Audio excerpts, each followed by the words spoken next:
America really loves to build people up, to knock them down, but they also love a comeback story. True. They love an underdog, for sure. And right now, you're definitely like the comeback queen.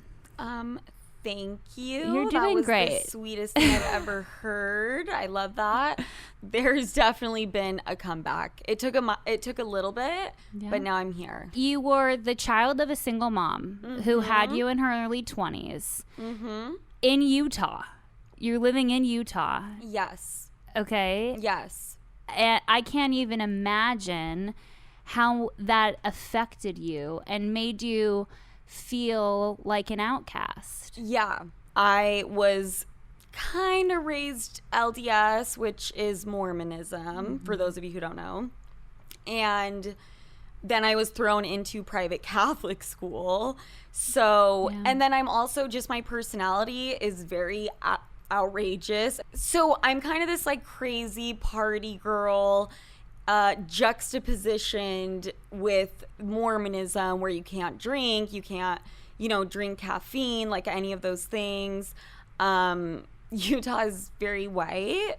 I'm white, like I am, but I have a Spanish background. Excuse me, Latinx. People get upset with me when I don't use the terminology correctly. I'm working on that.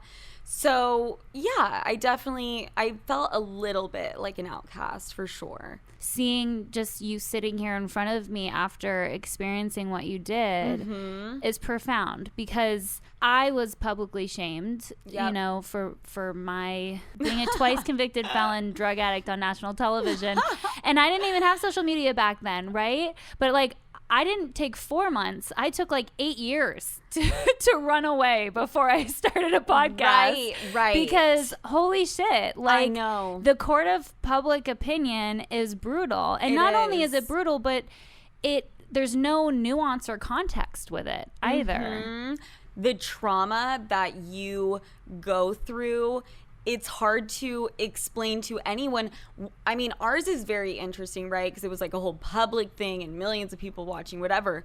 But any form of trauma is so, it's just different to the individual. It is so nuanced. And so I think to deal with the trauma, there's not a one way to do it. Yeah. It depends on you as a person and what happened and all of those things. And there's different levels of resilience too. Like some people are super resilient and some people are super sensitive. Yes. And some people are in between. Yes. Wow, 8 years. You disappeared for 8? Oh, yeah. I had said I'm never returning to the media space again.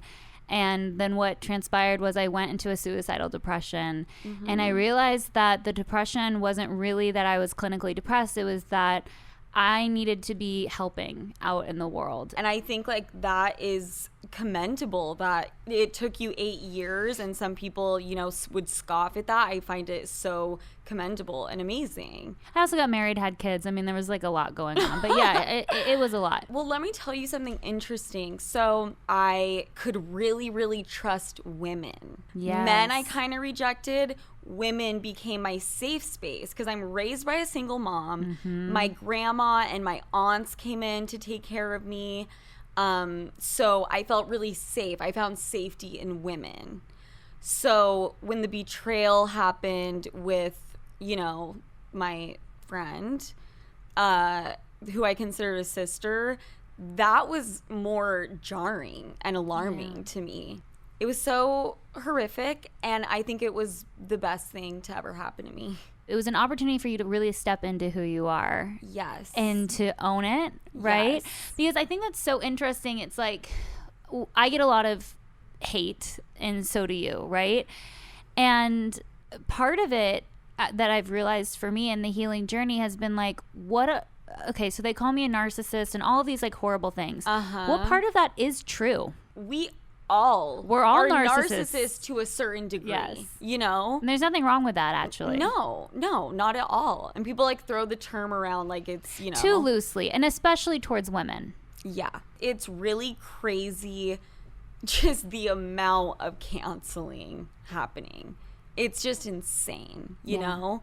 And it's just so easy to like throw names out there. You're greedy, you're lazy, whatever, which those were, 2 out of the billion words that people were calling me.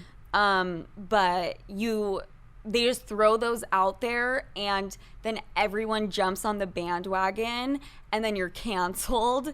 And it's insane. I was canceled for what? What was I canceled for? Wanting a raise and not wanting to work for a company that is disgusting. I didn't say anything racist, homophobic, anything like that. And it's crazy. And you got canceled for what? Robbing Orlando Bloom's house. So granted, it was justified. Thank you guys so much for watching. If you enjoyed this video, be sure to subscribe to the Dear Media YouTube channel for more videos.